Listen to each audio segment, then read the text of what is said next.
Welcome in, Hawks fans. Your boy Bryce Lewis back at it again for another Believe in Hawks episode. NBA free agency is almost upon us. At Monday at 6 p.m. Teams will be able to start negotiating with other players from other teams that have entered free agency. And the Hawks are expected to potentially make news in the first few hours, if not the first few days. So we're going to talk about all of that, some guys they could look at in free agency on this episode of Believe in Hawks. I appreciate you all tuning in. Before we get into that, please subscribe to the channel. We're almost to 2,000 subs. The journey has been long, but we are almost there. I appreciate all of the support I've gotten over the years, covering the Hawks and Falcons as well. Like the video, leave a comment down below about anything we discussed today. My audio listeners as well, much love to you as well. Please leave a rating, hopefully 5 stars, on the podcast so more people can get this podcast, see this podcast, pop some of these recommendations, something. So, and everything under the sun. So, like I said, appreciate you guys for that. But like I said, let's go ahead and dive right into it. So, the Hawks already have been active this offseason. Getting Kristaps Porzingis, getting Asa Newell in the draft, and now you're entering free agency. And this has all happened within the past week. So this is not something that's happened over multiple weeks. It's been a week. And, Hawks have already been attached to a few names. Nickeil Alexander-Walker. Some people wondered about Tyus Jones. Questioned, do you get Caris Levert back? These are all things that Hawks fans have been debating, talking about, trying to decide, what will the Hawks do? Who will they get? We have heard from the Stein line that for Alexander Walker, it's basically the Detroit Pistons and the Atlanta Hawks. And things changed as earlier today, Malik Beasley is now under investigation for potentially gambling and betting. So that has changed some things as well for the Hawks. And we'll see how it dramatically impacts their ability to acquire those players, like bringing back a Levert or getting an Alexander Walker. Obviously, we also have a new name that was thrown into the hat as well. Luke Kennard was a name that was also mentioned as a Hawks are looking to add some shooting as well. So we're going to talk about all that, like I said, on the pod. So let's start in-house first before we go to guys outside of the home. So obviously, Caris Levert is the main free agent that the Hawks are, if they're going to resign, they resign. They did not tender Dominique Barlow, so he will be a free agent. So he will not be returning to the team, it seems like. Never know. They talk later and he'll come back. But as of right now, he'll not be here. So, and they have some other guys, Garrison Matthews, Larry Nance Jr., etc., that they could also bring back. But you can see the Hawks' priorities probably with Caris Levert. We've heard through multiple reports that the Hawks have strong interest in bringing back Levert. Levert has came out and said he wants to be back in Atlanta. But at the same time, we know it's a business. The markets are going to determine what the Hawks do. And with the Malik Beasley news, that could potentially have changed a lot because now the Pistons may be looking at Caris Levert as a fallback if they can't get Alexander Walker, which means they may be able to pony up more money because they were negotiating with Malik Beasley. And they whatever they had left, they were going to try to throw at Alexander Walker. And we heard Caris Levert was a name early in the offseason as a player that Detroit may be interested in. And now we'll see what happens. But in the Hawks' case, in their situation, the Caris Levert is someone who has been discussed. It seems like people are very split. I think with Caris Levert, you know what he gets. He brings you. He brings you some defense. He brings you some playmaking. He brings the ability to create his own shot, which is something the Hawks need. He was able to help Trae Young play off ball at times last year in fourth quarter situations just because he's able to handle the ball himself. Now, obviously, he's what I consider a part of that old school ISO player where he can at times hijack an offense. And in today's NBA where it feels like to win, you have to be connected. You can't have that one player who's just like, all right, I'm just going to, do my thing unless it's like your star player, like your star. It feels like sometimes guys like him, it's like he's valuable because he can get a bucket. But at the same time, if he's not hitting his shots, if he's not hot, he could hurt your offense. And I think that's where some people I think are split on Levert. I have said I would want Levert back. If you could get Nickeil Alexander-Walker and you could get Caris Levert back, that would be fantastic. That would be really, really good if you're the Atlanta Hawks. Like I said, with the news with Malik, that changes things because now Detroit has more money to play with, and they're probably going to move on just because we don't know what's happening with Malik, and we'll see what happens. But I think Caris Levert, because I asked this question. If the Caris Levert leaves, even if you get Alexander Walker, you don't really have a creator in the second unit, and you don't have a playmaker in the second unit, which I've said that if that happens and you lose Levert, now it's no more of a priority. If you're not going to be able to find a creator, you have to find a playmaker at point guard.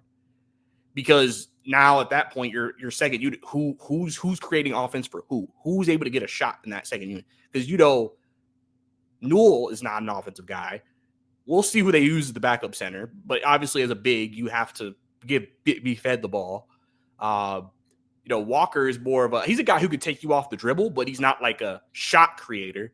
And like I said, if you don't get Levert back, I mean, I guess you still have to find you a backup three and a backup point guard. I mean, and obviously we can talk about Kobe Buffkin and everything, but you still have some holes that you have to fill with not really any answers to those questions. So Caris is a guy who, again, it's always dependent on the number. I think Hawks fans have always said if the number is too high, then understandably we get why Caris will walk.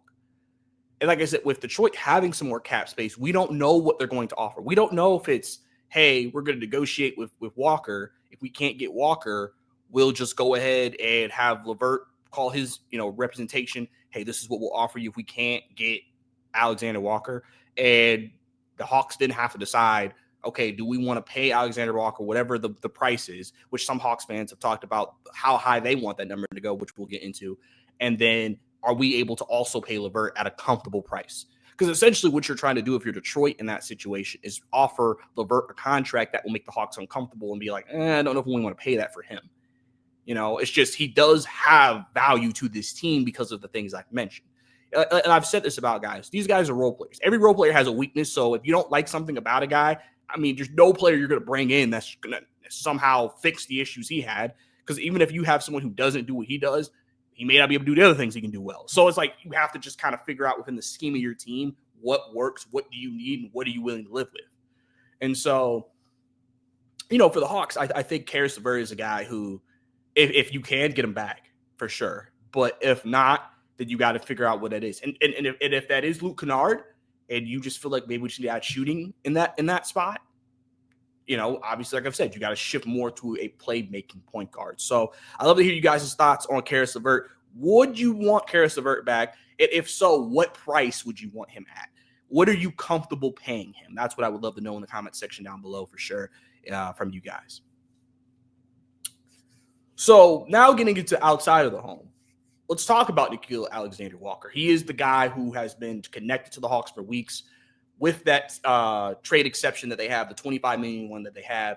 Obviously, you don't want to pay him $25 million. I think a lot of people would agree that's a little bit of a high price. But again, we don't know how Detroit could potentially change the spectrum of it. And then also, we don't know what Nickeil wants. We don't know, because obviously Minnesota has re-signed Naz Reid and Julius Randle to both $100 million plus contracts. So his time in Minnesota is effectively over. It's just a matter of what is the price the Hawks are going to get him at, if they can get him, right? I've seen some people say with Walker, if they go over $20 million, that makes him a little, I don't know if Nickeil is worth over 20. Because this is a situation because he's a valuable archetype of player, a 3-and-D guy. And he's a higher level guy. Some people are like, what are you comfortable? Like I said, 20 million. Some people are like, if you can keep him to like 18 million, 17 million, it's like, that's a good number to get him at, But like I'm saying, we don't know how bad the Hawks want him. We've just heard his name connected to the team the whole time, but we don't know how badly the Hawks want him. If Detroit somehow, because Detroit can do this, if they're negotiating and they figure, hey, we're not going to be able to beat the Hawks offer, and they go ahead and sign Levert, then the Hawks now can just, sign Nickeil and then be like, all right, well, we can sign you at a lower price because Detroit's out of it. Where if Detroit's in it to the end, now the price could go up. So, Walker, he's a guy, good defensive player, that's what he kind of, I feel like, built his reputation on is his defense. And then he's kind of been, trying to develop the shot, get his shot right, et cetera, et cetera. This past season, he averaged 9 points, 3 rebounds, 3 assists a game. So again, he's not like a crazy offensive player, but he's capable. Playoffs, you saw the duality of a role player. He had a game against Oklahoma City where he had 0 points, but he also came back the next game and had 23. He's a guy who, like I said, can do some things. He can be active on the boards, and a bit of a guy who can move the ball at times. So, he's a guy that I think you definitely want to look at as a potential option for sure. Because in the regular season, he shot 38% from 3. So, guy who has improved his 3-point shot since coming into the league. And like I said, the 3-and-D archetype of player who can defend and also get some points at the other end. So, he's a guy I definitely, young guy, 26. I'm curious really with him the years if they sign him. Are we giving him 3? Are we giving him 4 in that situation? And, I think he will fit in seamlessly with Trey because at the end of the day, when you sign to the Hawks, he shot 38% from 3. He's going to get a lot of open looks this year. So if Nikhil can become a 40% 3-point shooter, that would be wonderful. And again, one of the biggest things the Hawks need is shooting. So if you can get Nikhil getting close to 40, and then let's say you do get Luke Kennard, you got 2 guys who can shoot, and then you added Kristaps Porzingis, who's a shooter. Now, essentially, this offseason, you added some shooters to your rotation, and you've kind of increased the duality of the offense because now, hey, we got some guys who can interchange that can shoot. We got some guys who can interchange that can drive and attack the rim, and et cetera. So, if we can get him, I'd love to. It's just all about the number. And like I said, in these situations, this may be a situation where you may have to overpay for him. This is just because of the negotiating, just because of the bidding war. You just got to you want him bad. You think he's a great fit, and you overpay a little bit. And, we'll see what that number is, and we'll talk about it once it happens. But, if you think he's that valuable of a player to you and you think he can really take that next step here in Atlanta, why not? So he's a guy definitely Hawks are going to be in for. We know they're in the final 2 for him. That could be something we hear about after 6 p.m. on Monday, just in terms of just how quickly that deal comes together. If not within the first 24 hours of free agency. So very, very going to be on, I guess, Nikhil Alexander watch alert and Hawks watch, just in case that deal does get done, or if they don't end up getting him, and then seeing how the Hawks can pivot from there.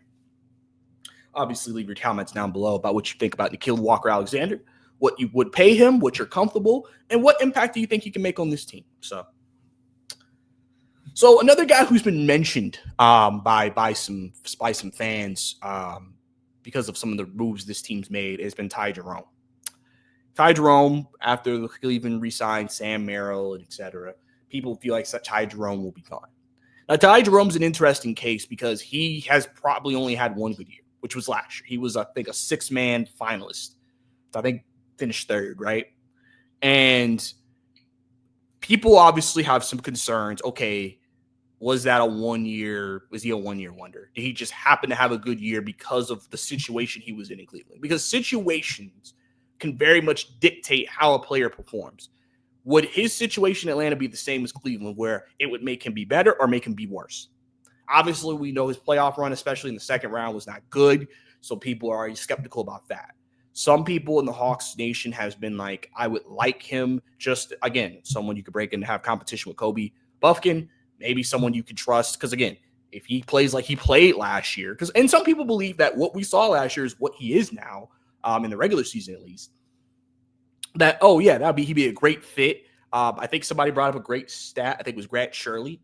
He mentioned that Caris and Jerome had an extremely high positive on the floor together in Cleveland. Now, again, 2 different teams, 2 different situations, so that there's no guarantee that's going to happen here, but that is something to look at.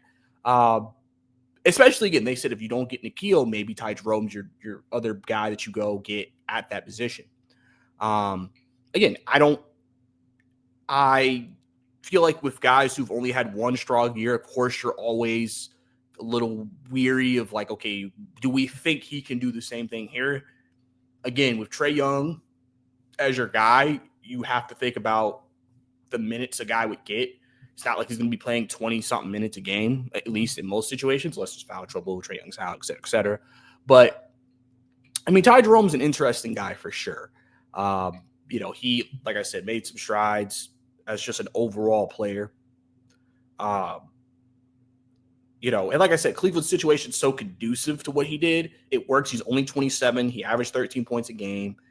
Like I said, 6'5", so he's a bit of a bigger guy at the 2, but can play some 1 if you need him to. Hold on a second.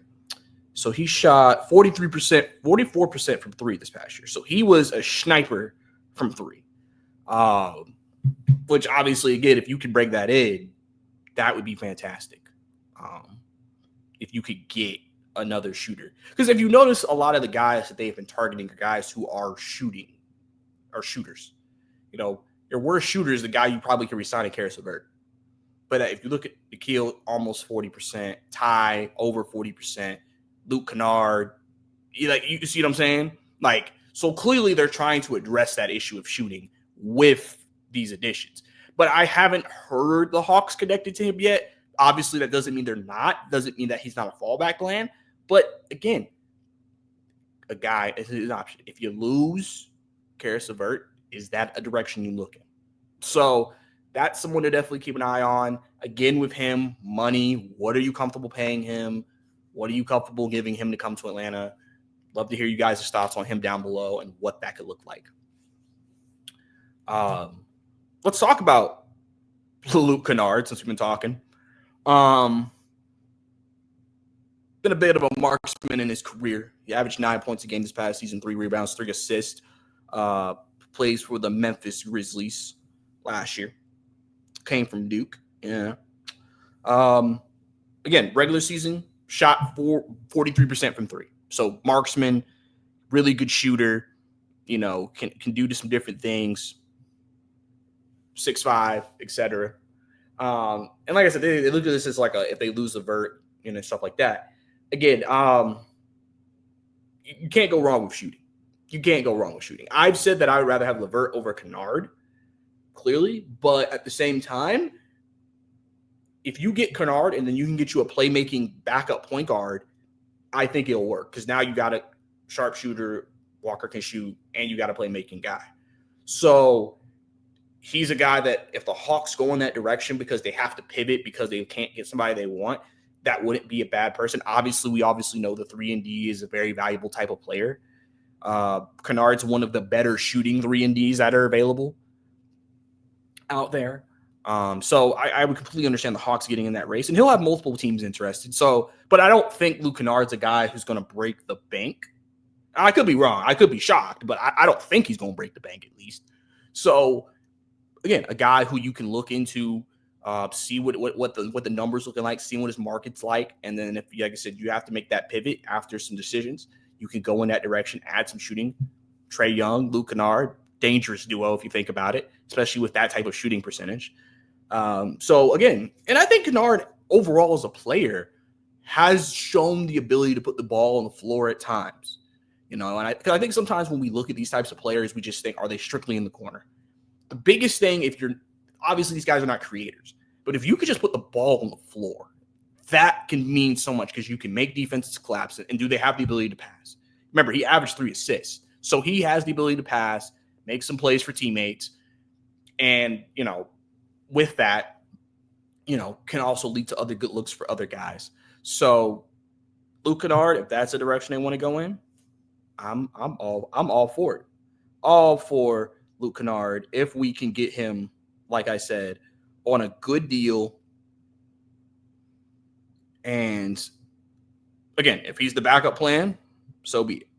So we'll see. Let's talk about a name that's been mentioned, that's been connected to the team last year, Tyus Jones.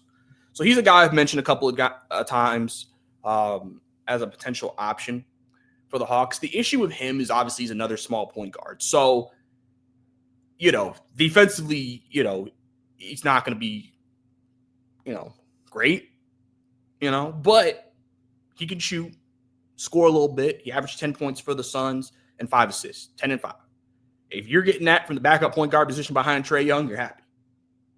Now, obviously, he averaged more minutes when he played last year. He averaged 26, 27 minutes a game. But he's a guy, the reason why is that he's a good shooter. He averaged 41. Not average. He shot 41% from 3 last year. So immediately brings shooting. He's also a low turnover guy. Tyus has some playmaking ability without the turnovers. He only averaged 1.1 turnovers a game. So that's the reason why I've always liked him if as a nice veteran min guy, because he's probably going to take a 1-year prove-it deal after how his tenure with Phoenix ended. You know, kind of getting out of the rotation towards the end. So he would be a guy who, if you want to improve your shooting, low turnovers, but can make plays, Jones would be a guy I look into for sure. And again, if you lose Levert, I think it makes Jones even more valuable to the Hawks just because of that. You know, and like I said, the way they're building the second unit, your potential backup bigs are Asa and potentially a Kongwu or Porzingis. Let's just say hypothetically it is Porzingis. You got two basically huge guys. You have Nikhil. Let's say you're able to get Nikhil, and then let's just say you add another wing, whatever, that's like 6 and up, right? You pretty much have probably a pretty decent defensive front line after Jones. And because that's the key with these guys. What are you putting him with? Are you putting him with other small non-defenders on the floor? That's where you could have your issues defensively. But if you're putting him with defenders plus defenders, it minimizes their impact. And so, because you're getting shooting. And listen, Tyus is capable of having a big game. He's capable of going high, you know, and I think that's very valuable for a team like the Hawks. So, again, don't know if the Hawks are going to be reconnected to him this year. Again, we have heard nothing really about the backup point guard position for this team. We haven't heard who they're eyeing, what they're doing, what the plan is. We just been speculating. A lot of people want to bring in competition for Kobe Buffington, which I think is the smart thing to do. You have to bring someone else in there just because you can't say you're going to trust Kobe Buffington going into the year. And so, but we haven't actually heard what the plan is. We've just speculated. So I'm curious to know if Jones will be back on the radar once again for them as a potential player that they could go after. And so we'll see. I like Jones, but I understand if someone maybe wants a more defensive guard. Which, speaking of defensive backups, now I don't know how you guys are going to feel about this.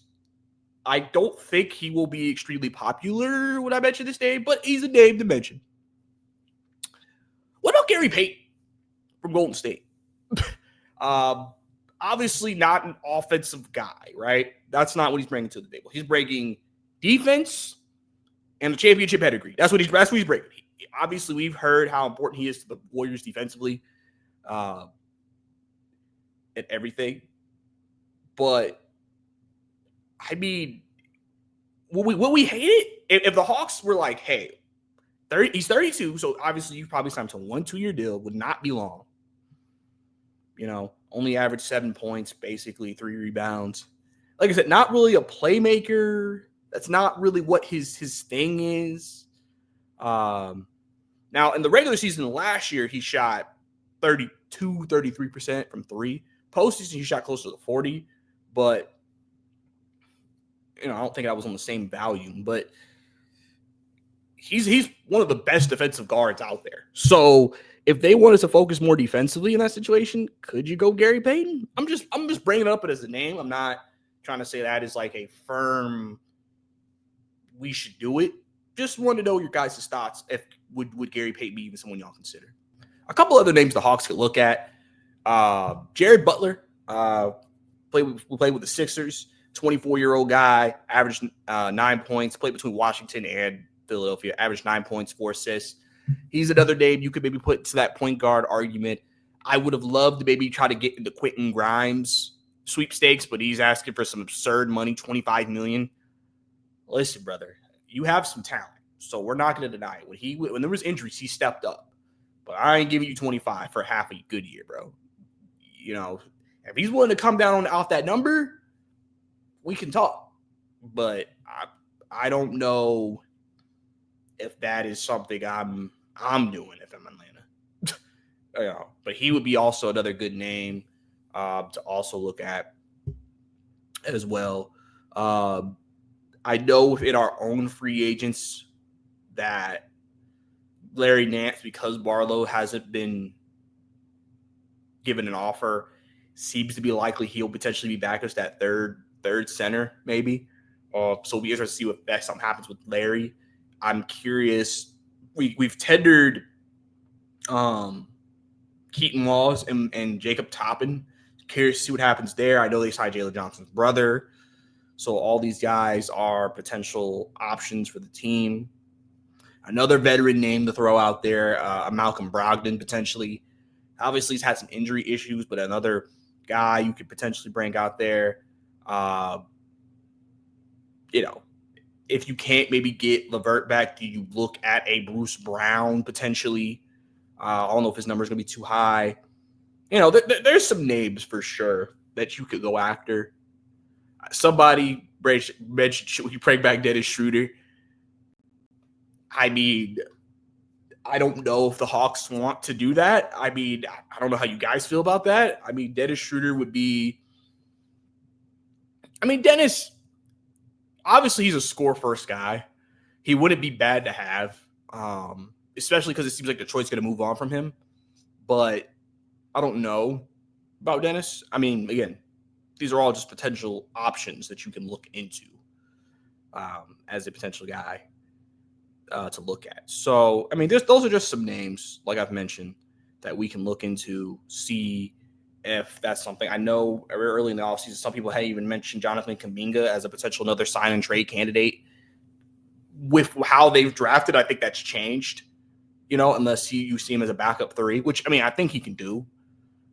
But again, it's just, him, can he adapt to what the Hawks want to do? Can he adapt to the system? Are you comfortable with what he's doing and trying to, figure out what his role is within the team? Because obviously the biggest thing is role definition. When you build teams, what is your role? What is your role definition? Can you execute that role within the scheme of the team to help the team be better? So that's another name as well. So these are just some names. Obviously, we talked about some of the bigger names that have been connected to the Hawks, some names that maybe could potentially be good for the Hawks. Like I said, I'd love to hear you guys' thoughts on maybe if there's some players that I didn't mention that y'all would love for us to take a look at, drop them down below. Obviously, what number y'all are cool with them.